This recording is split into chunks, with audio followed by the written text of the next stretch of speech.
crash test. In this opportunity, we have on one side the cheapest sedan from Hyundai sold in the US market, which is the Accent. This car is made in Mexico. And on the other side, we have the cheapest sedan from Hyundai sold in the Mexican market and all over Latin America. It's the Grand i10. This car comes from a plant in India. Why are we doing this? We want to assess the difference in terms of the standard vehicle equipment, safety equipment, from one side of the border, US, which is a market where we know is well regulated, and across the border in Mexico, where regulations are not as they are in the US. And according to the NCAP testing, definitely the results of cars are falling below what we understand should be the standard for Latin American markets.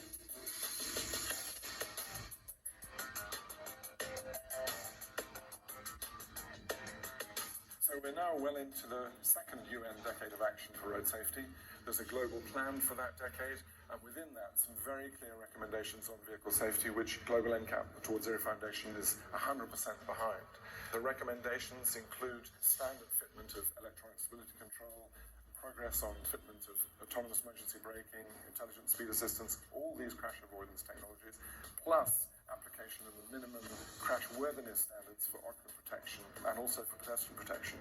So it's an impressive list of actions required by member states, also by industry, over the next decade ahead.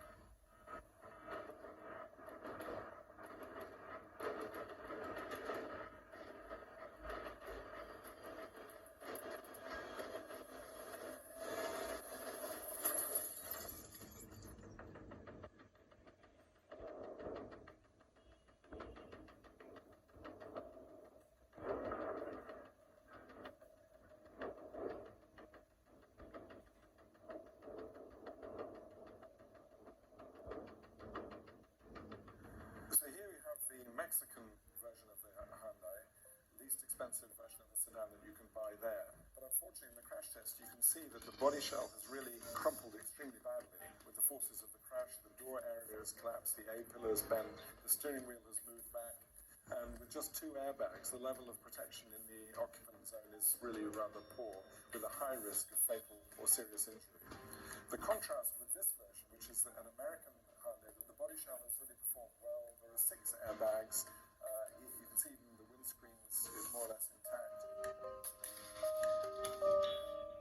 One reason why manufacturers might be doing these kind of differences across the border is genuine type of regulation in the Mexican market and the other one in the US market. And on top of that, we have also a difference in terms of consumer information. We believe that if in Mexico we have a much more powerful and much more broad consumer information, like for example the star ratings of Latin NCAP, as they do have consumers in the US, the difference, the gap will be much shorter, probably won't exist. And what we want to see is a world by 2030 where all of these regulations and standards and technologies are universally applied to all vehicles across the world.